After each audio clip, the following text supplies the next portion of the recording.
talk about, Larry got a point. No, he don't. No, he does not. He can't even Girl, answer that Barbara can't question. shut her be quiet. fucking mouth. He does not. Because the thing is that this is the reason why the reason why communication is not always effective, because you got people who got them IQs by low as hell and got their comprehensions through the goddamn. Wait. Y'all can call her hoe. It's okay to call her hoe, but if somebody using FAG word, it's a problem. I'm glad I was educated by your No, it's not. No, the problem is you're not. That's the problem. Yeah, they call that woman a hoe. I heard it. They call that woman even the whole crazy. No, the drug problem cartels have is, saved your life. They don't have excuse a college education, and we saved your life in the United States of America. Y'all niggas are living because drug dealers saved your fucking life to support these wars. Y'all need to really be This goddamn idiot. Miss Barbara, fucking idiot. You don't know nothing. Please stop her. Ain't nobody Miss speaking. She on the Barbara. panel. Learn your education Oh, from your see, they can throw shots at her, call her all kinds of Magdalenes and hoes, but who is saying but if somebody used the other word, then it's a problem. I wish I could made just a talk video to about her. that Everybody bill. be quiet. Everybody be Play quiet. my Everybody videos, be Constance. Play my quiet. videos. Let these niggas know. No, Go no, on my no. page. Miss You will Barbara, see I please. got a red Miss Barbara, pill be quiet. and I got a message. No, No, y'all gotta get this be shit quiet. right. Be quiet. No, be quiet. Remember, I'm a man. You served me. Okay, be quiet. Okay. Thank you. Allow me, because forget Miss Barbara, because we understand how she thinks. She distorted. We don't even look through her lens, like the lens of her glasses. Excuse me, but You got on Lauren, your glasses, not me. excuse me. I'm the man. Serve me. Sure. If I follow your own logic, I'm the man. Serve me. Look, when I say be quiet, be quiet. Okay. So look, here's the whole thing. I'm gone. Now, Lawrence, I just know you're not trying to make justifications and excuses for homophobia. I just know I'm not hearing that through my. What happened? Wait a minute. Hey, brother, check this out, brother. I just heard them call and make fun of Miss Barbara saying, "Ain't you an ex-hoe?" and all that shit. But the double standard is, nobody can call a gay guy the FAG word. Oh, he's homophobic. But it seems like You don't want nobody to call you a nigga. So let me slow it down for you, because now you kind of took me there. Okay, what I was saying was basically the point of what I was saying, and this is the reason why we get annoyed, because you're not picking up all the verbal and nonverbal cues, and on top of that, you're still with me, and then on top of that, you're not catching everybody's point, and you're too busy either talking, not paying attention, picking in your nose, wiping your ass. I don't know. The point of what I was saying is that the exact same rhetoric that she's talking about, she was. The exact same rhetoric. I get that. Excuse me. The exact same rhetoric that she spits out, she was doing. But however, despite her doing all of those things, she still was in domestic violence cases. I'm not shit, and I'm gonna tell the story right. The point is, it doesn't serve women. The point is, she doesn't make sense. The point is, she's a pick. It makes all the sense. You can't stand the truth. Thank you. I don't care how you put it. Hey, Miss Barbara. What's the problem with black women? Can I go next, please? They gotta take. Miss Barbara. Take off the table. Me and you can go after Marquise and Larry and Reckless go. You got something to say? I got something to say. Me and you will dance after this. Let Reckless finish so I could check him. You can't check me, Miss Barbara. Finish, Reckless. Yes, she can. Yes, she can. No, she can't. No, the conversation is ain't between checking her shit, and and you and your sound dumb as hell. Let the audience talk. We got how many people on here? Hit the cash app, y'all, because we up. We gonna do another 12 hours. Shit. No, the hell we not. What the fuck? I'm going to sleep. What? I'm sick of this. I'm talking in here 6 hours. Please let these men talk. You sat Let the on man this talk for particular something, panel. please. You sat on this particular panel, and keep in mind, warning: this is not to throw it up in her face, but I'm proving a point. You sat on this panel and talked about, and now I'm being serious. So I'm not trying to be funny. You sat on this panel. You talked about your own domestic abuse and all the different types of things that you ended up going through. But the thing is, even though you was not a hoe, even though you was docile, even though you cooked. Excuse me. That's the problem right there. She clarifying. She wants you to know that she was a hoe. Yeah, thank you. I want you to tell the story right. I was sniffing coke. I didn't love you. All I wanted was your fucking money. He's still sniffing coke. Okay. So No, I'm that's not, baby. See, so I that's thought it was what- a no judgment zone. I'm living a But- I thought it was a Wait. no judgment zone. Shut Now they sit up. up there, you still sniffing. You see, No, hypocrite. Shut So that, and up. then No, they it's not complain, hypocrite. and then they we're calling her complain out on her Preaching the about. Holy Oh Spirit. man, I'm This done. is I had I'm to done. walk through that valley of accountability. This is shadow called of Hey, calling out the let hypocrisy. him I'm talk right. to the waiting gentleman. patiently. Dang, bitch, I'm going to tell you the I'm just story waiting right. Ain't patiently. no shame in my game. Reckless was talking to me. Finish Reckless. Because Reckless, what I'm Finish. telling you, I was a little girl, right? At the age of 14 years old, at 12, my adopted father died. I had no body. I came to Harlem. I never seen many black people in my life. They tortured me. They condemned me. At the age of 14 years old, my first boyfriend was 42. He taught me the game, the hustle. They say he raped me wherever. I loved him, love him still. He got murdered. We was in the cartel. I made money. I was a man eater. I didn't know what love was because all I had to do was use men for money to survive. I didn't find love until I got older. Then it was too fucking late. So I don't want no young generation to grow up like me. I want them to keep their legs closed. I want them to live on $1. That bitch Barbara talked Reckless, and I'm gonna let you wreck me. Let her I finish need that you to statement. know, Reckless. I'm on here because you understand, Reckless, when I tell you I was involved with the drug cartels that got y'all free today. Your life was supported by drug dealers and drug cartels. That's why we are going to take over the marijuana. You have to know your civil rights. Manosphere's got to start fighting for that cause. Manosphere, I need 1 million men to That's right. shelter and give the mother the charity. I need 1 million men to tell women that they are of value. We You can't even get understand? man, and you ain't gonna get it. These niggas can't organize to build an organization to fight for their own damn rights. Let's let the men say it right now, Miss Barbara. Everybody that want to know about Miss Barbara, go to my page because I dedicate my life to Can we hear the men This is how all women are. This is how y'all all women out here. Cash apps. I would like to hear what Marquise had to I say. want to save my soul. No, hold up.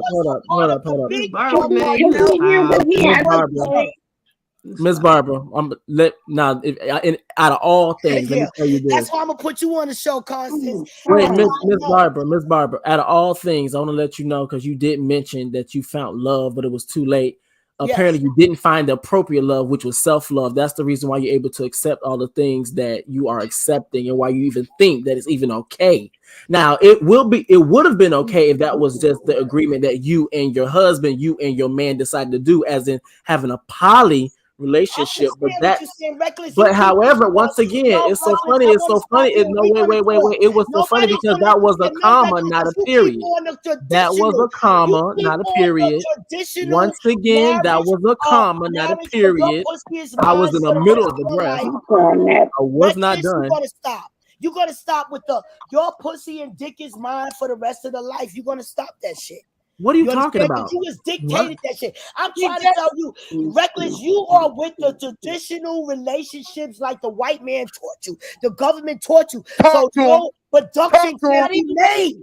But you got the same thinking because for you, women just supposed to be sitting up waiting for these niggas while they out here living and being in their nature. You're supposed to respect yourselves, create. No, why do women gotta respect ourselves, but these niggas could be out here living and doing what's in their they nature? have to be taught different. That's why the manosphere has changed.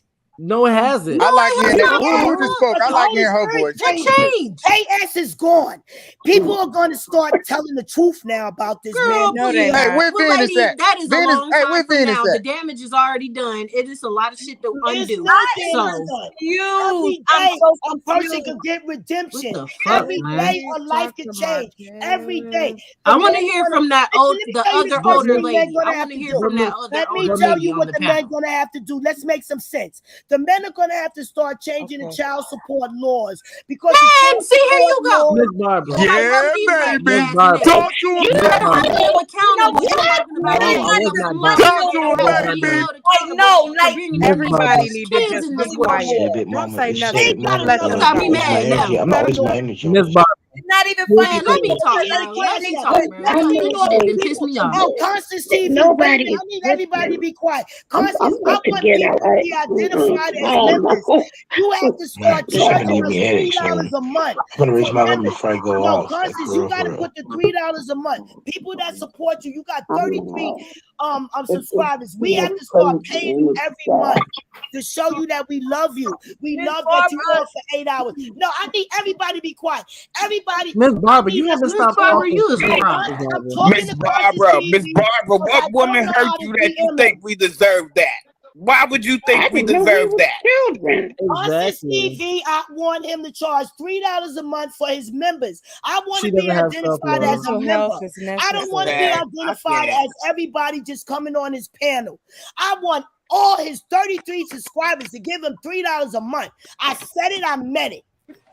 Can you No, Because Miss we be Barbara. working Control overtime. shit over here, and we willing to pay it if that's what he wanted.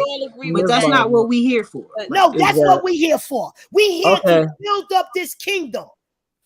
Well, so we can let's make talk heaven about- on this earth. This is the thing, Miss Barbara. When we Oh, God, I have a total headache. You've been told. Now Me y'all too. go on. Y'all go Now, on. Miss Barbara, I'm being honest. How's she gonna try to jump on and try to help promote his channel? Listen to the sidebar talk. They ain't got no point. Miss Barbara, I don't. Black women don't want to hear the truth. Point. The lady is crazy as hell. She acting. She don't understand, but she Mr. act just like I us. wasn't Mr. done. Lawrence, Very I love manly. those. I wasn't Not a done. problem. I'm sorry, Reckless. Reckless Hold wasn't done. Oh Jesus. on. All right. Okay, I'm gonna say this, y'all. I know. I'm Miss Barbara. It's not cute because at the end of the day, even when you, Like an old housewife. You like an old housewife that man gonna cheat on him and you gonna get rid of the house. You gonna get rid of the fucking car and everything. You gonna have to spend everything. You got a housewife. Your whole future. You gonna dare step out. Okay, that's what you want, Reckless. You're gonna wreck your damn self, Reckless. Okay, so since we're gonna go there, I'm just gonna take it there with you. So my question for you: so since I'm just gonna get rid of everything, so what did you do? So since you love to flip it back on women, what did you do? Excuse me, wait, no, wait, what is supposed to be done. No. That's the problem. No, I'm a piece of shit that the God is going to use to make heaven on this earth. Every piece of shit. Do me a favor. Barbara, you are the black queen. You are the black queen, Miss Barbara. You are the black queen. You the definition of a black queen. Thank you. But my thing is this, Miss Barbara, because it's very funny that you like to flip things back on women. So since you are a woman, and let's flip it back on you. When you had your domestic abuse, now keep in mind it's gonna be triggering for some people. When you had your domestic violence cases, what did you do to contribute to that? Since that's the ideology that you like to hold, what did you do? Not what the man did, because the man was just a reaction. What did you do that made him want to? Should have never put her hands on to begin with. Since you think that way, and you see how it doesn't serve you. I hope nobody interfere, and I'm glad you taking it there, Reckless, because I want to go there. What did I do to contribute? Reckless, I bought that motherfucker a car. I wanted to be married. I wanted to be loved. Reckless, all right? I took care of him. He was not working. We lived in Tompkins County, Ithaca, New York. He did not work. I took care of him. And guess what, Reckless? He was an educated man. He had education, college education. He was a masterful artist. Reckless. He is still the man that if one of those masterful portraits in a gallery is damaged, he could fix it. But Reckless, he wrecked himself not to pay child support to his children. Yes, he did, Reckless. Reckless, I had his babies. He did not even recognize them, Reckless. Why not? Because he didn't give a shit about his babies. He wanted to hurt me. He didn't okay. But so why is the logic behind that to black protect men these were men? kings?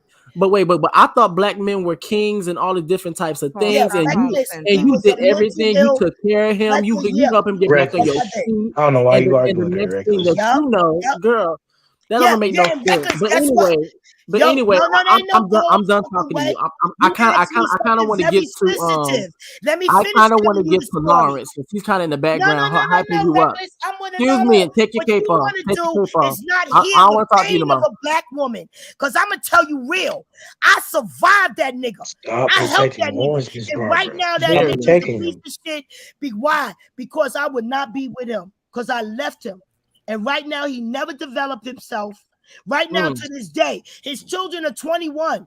And he's telling his children it was my fault. He wasn't in their life. He wasn't taking accountability. I'm so confused. Got you, baby. This is you have all these things and all this experience, yet you still got this big ass cape on.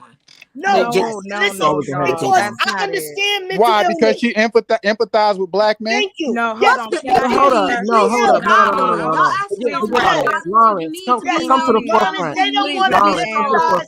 They want us to continue to tear these men down. I want you, Lawrence. My thing is this. What I want you to know is this. What is the consequence for doing that?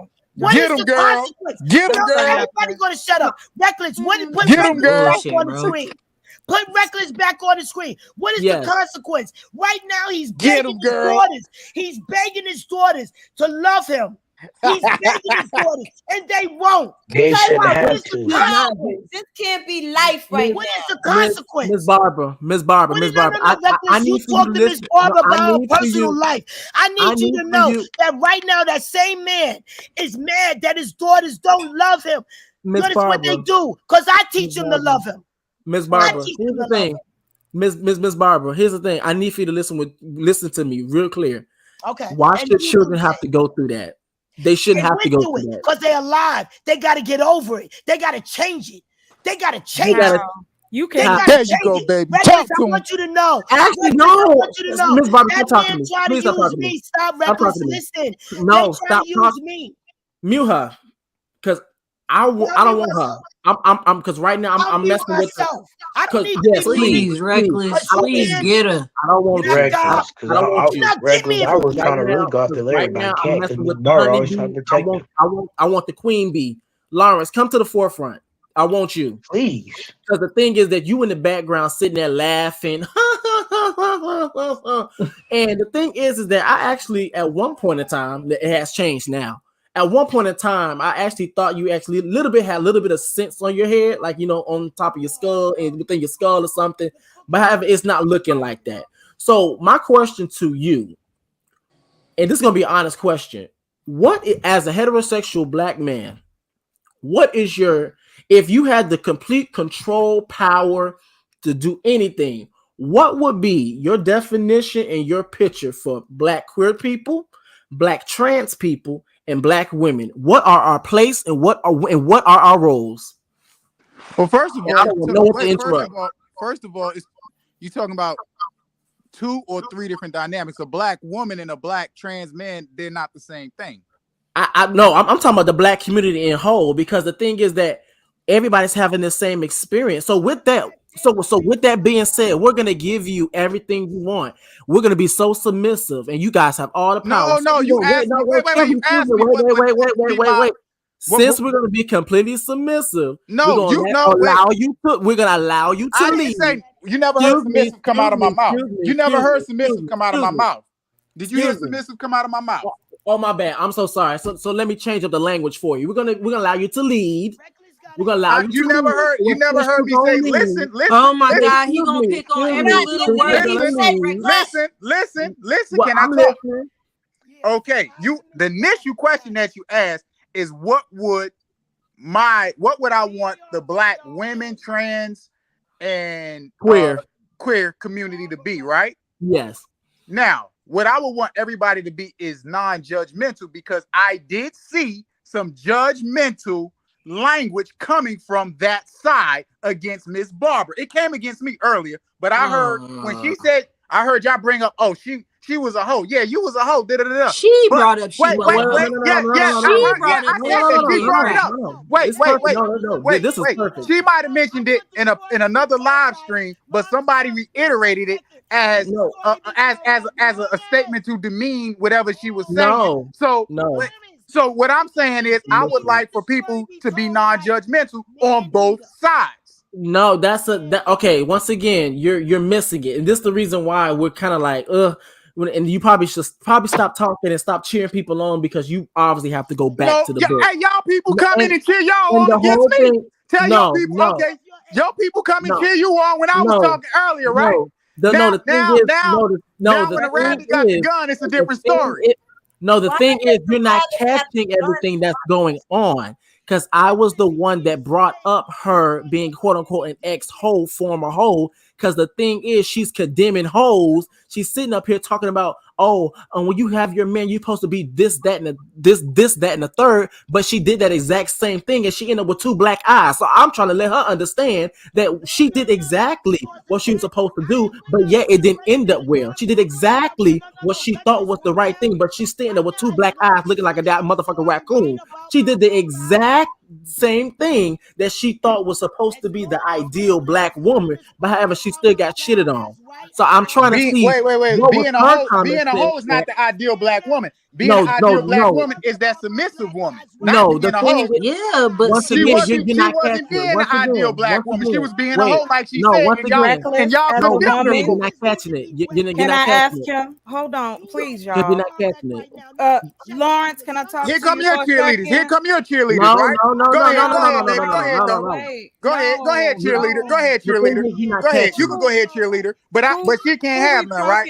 See the double standard, but go ahead. Go ahead. It's not a double standard Wait a because the minute. thing What are we talking about? Hold on, Reckless baby. I got it. Hold on. Go ahead. Come on, cheerleader. Come on. Well, actually, I was in a drill team. But listen,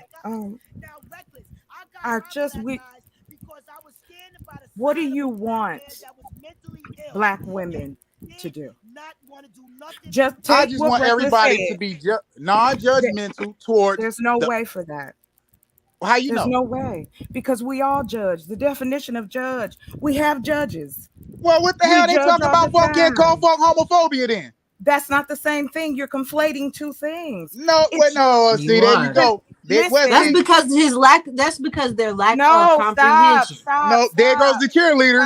But I can't back up Miss Barbara. See how that goes? Hey man, I love y'all. I love y'all. I love y'all. If you was truly backing up Miss Barbara, wouldn't you be? Hold on, y'all. Please let me get the question out. I'm sorry. Go ahead. Ladies and what gentlemen. it is, Miss Barbara can handle y'all by herself. But she don't need a team. But why? Y'all come in groups. That's what we're talking about. And one woman can handle y'all. Tell us what you're talking about. One woman, Miss Barbara can handle y'all. But see, Lawrence, she don't need nobody. She don't need me. I can sit here quiet and she will handle y'all. Nobody's talking about Miss Barbara. Lawrence, I don't understand. I'm asking you.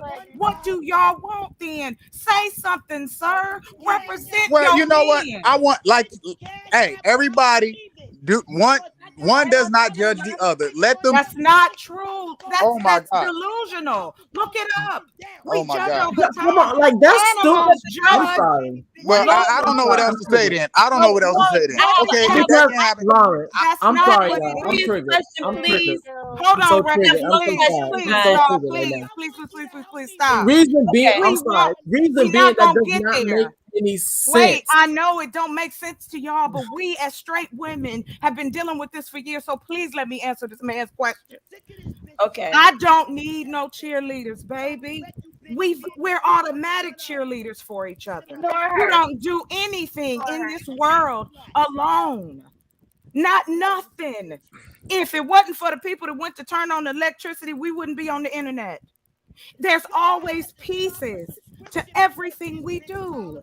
And all we're asking you, and I'm not saying it in a way that's to degrade you, but I think what it is that the question that has to be answered is what exactly does the Manoverse want us to do? Where is the list of demands? Because you're tired of our demands. You say it's one-sided. You say there's a double standard. Okay, I'll put my hands down, sir. I'll put my shield down if that's what you think.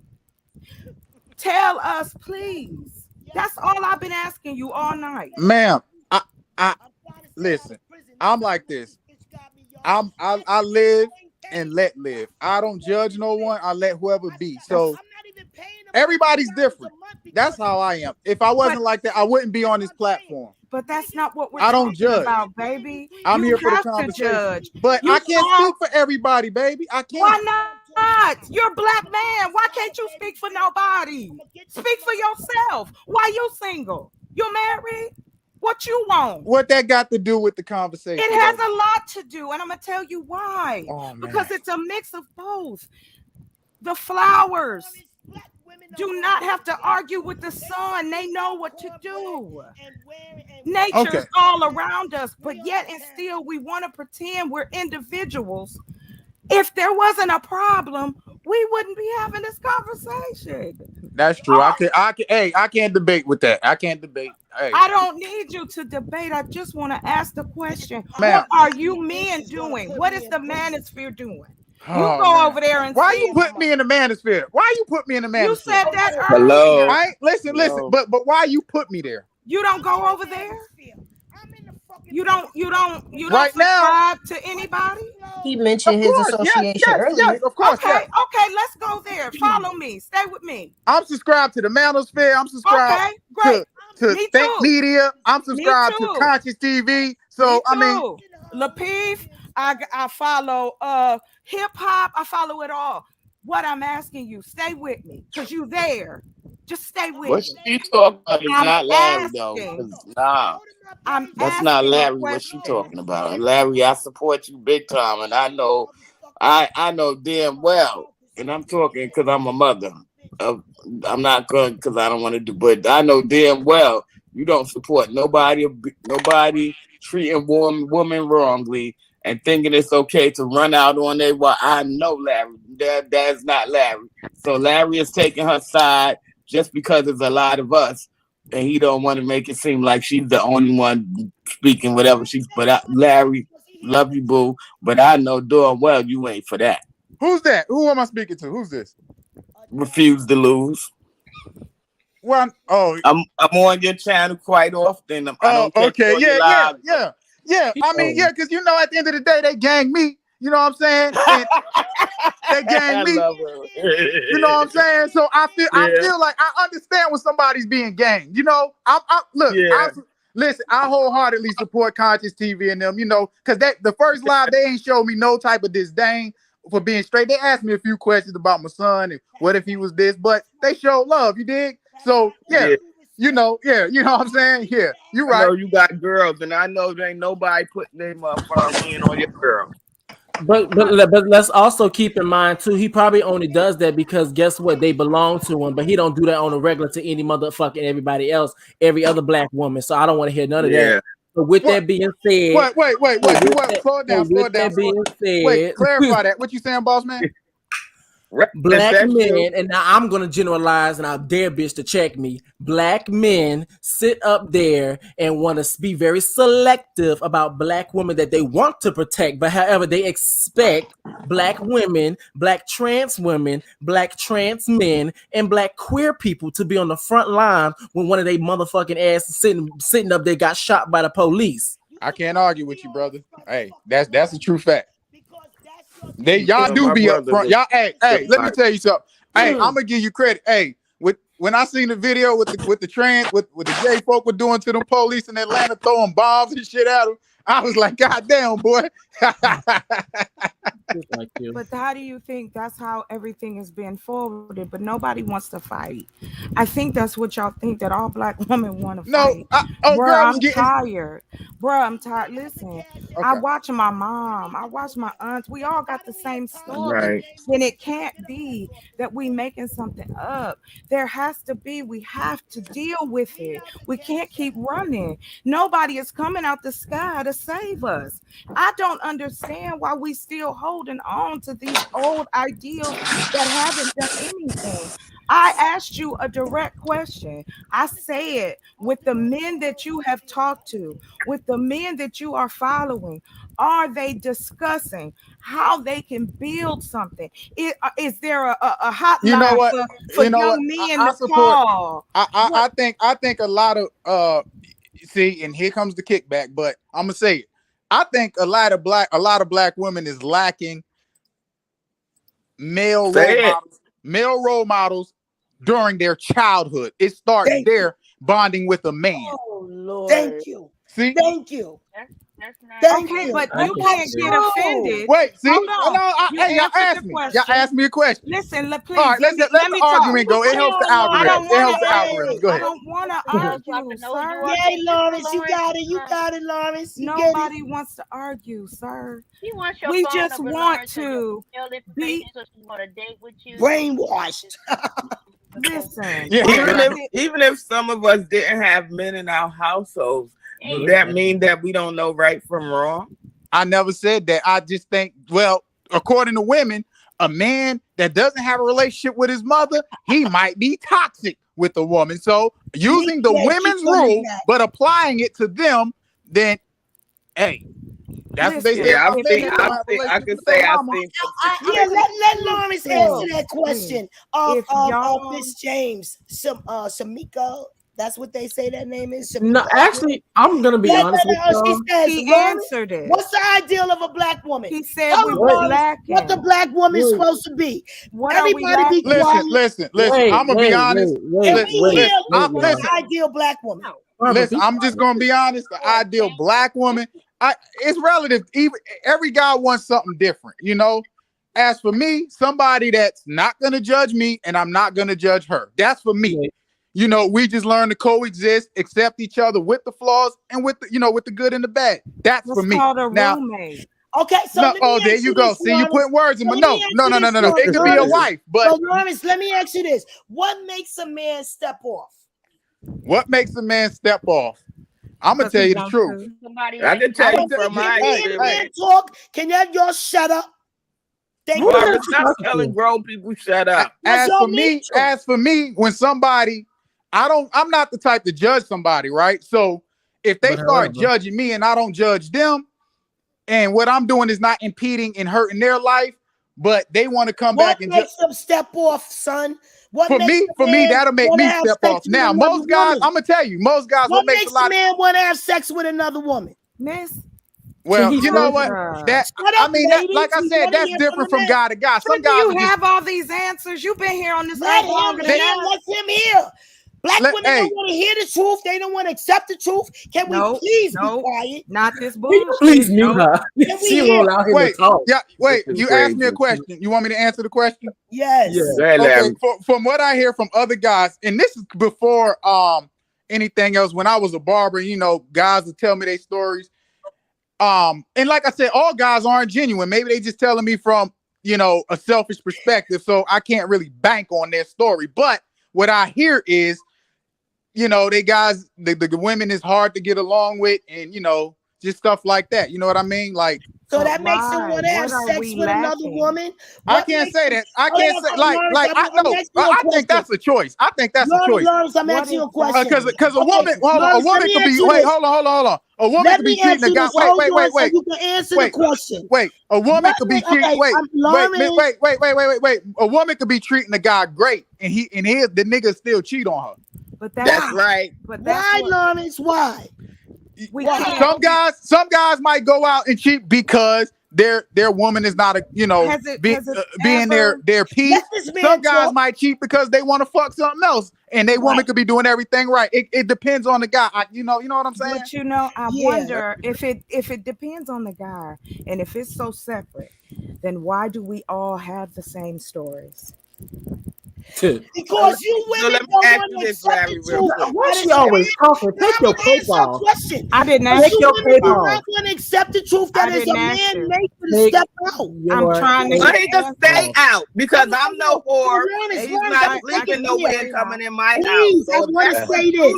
That's for you. Can we please? A black man has been kept in a cage like an animal to this government to stop producing. They put him in jail. They fucking make a law. He gotta be married. He not the only one. The black man ain't the only one that's been subjected to shit in this country. We have too. Let me tell you something. When they make laws, oh Lord, if a dumb motherfucker fall into it, They make the laws. Do you vote, Miss Barbara? Okay, let me tell you something. Just like the knock needles and the heroin. How many ODs have we been dying? It wasn't until the white man started dying that they made the knock needles. Do you know who your senators are? It don't make a difference of the men. Do not tell me it don't make a difference of the men. Why did they come up with the knock needles until the white people start dying? Stop talking. What are you talking about? I think that I'm talking about you don't have the education level. Y'all think I'm stupid? Y'all stupid because y'all brainwashed by this government. I have education of the Holy Spirit. The same education that supported United States wars and make y'all free today. Miss Barbara, we don't give Miss Barbara. We don't care. We let you man do whatever he wants to do. I thought we were trying to assist the next generation because that's what you said. So if that's what you're trying to do, Miss Barbara, then I would like to know what exactly are we doing? Okay. With the no, hold on, please. Please don't tell me again. Not you. I'm talking to Mr. Marquez and Larry because you are the only two straight men on this panel. Now y'all know other men. It doesn't take anything away from you as a man, Mr. Lawrence, to say the truth. And the truth is this: men want to feel powerful. Is that all? Is that some? Is that most? Well, it's enough to cause a problem. I'm tired of turning on the news and seeing another young woman gone. I don't care what color the man is. That's why we got to listen, Miss Barbara. I need to finish. So what I'm asking you, and I'm gonna step off because, gentlemen, the question is this, and I'll ask it again. And don't ask and step off. Ask and stand. I would like to stay right there, so you can get an answer. So, Lawrence, is it funny? Because why? Tell me why. Miss Barbara's a character in herself. I'm not talking to you. Stop looking for sympathy on this panel. Get to your point. I don't need your sympathy. You want to get told. Told what? The truth. The truth about what? About your opinion. And what's that? The truth of the matter is men ain't doing nothing. God gift to this earth. No, know that. That's not true. Know that and respect. You don't got a fact. And no, I don't. I got a fact. That's what's wrong with y'all. I got a fact. It's the only thing that they offer is dick. Hold on, it's the only thing that a man offers is dick. How are they getting to the earth? As myself, as a Black American, we are rulers of this world. You don't believe it because they made us in the prostitution hoes. The same prostitution hoes that supported United States laws. Okay, why did we support the United States laws? Because they locked us up for being pimps, prostitutes, and laws, and developed government money to support their wars, their economic economy on slaves. Slavery never stopped. Not enough. Thank you for answering my question. When y'all replay this tape and y'all hear what I'm saying, y'all gonna get into your educational background. Well, I hope I get a degree. I don't want a degree. I don't want your degree. I'm telling you the truth that you don't want to listen to. I don't want to go to your campus. Miss Barbara, I don't know. It's the Underground Railroad. I feel kings and queens only. I'm not on here for life. I have a revelation of life. Why are you here? It's my life to preach this revelation. Why you here? Why you on YouTube? To preach this revelation. If you ain't here for likes, because that's how the people see. What are you talking about? Know my page. What are you on here for? On my page, I'm trying to you on here for? Lawyers and judges and district attorneys for killing people in Tompkins County, Ithaca, New York. You've been talking for 4 hours. Can I ask a question? Can I ask a question? Because I was born when you supposed to fight for your civil rights, not like you, sweetheart. Hey, ladies and gents, can I ask a question? Because you got my color, you not me. If she can shut up. Hey, can I ask a question, ladies and gents? This a little off the subject, but do y'all think it was foul play with that Kevin Samuels death shit? We ain't finna get into that. We're not finna do this.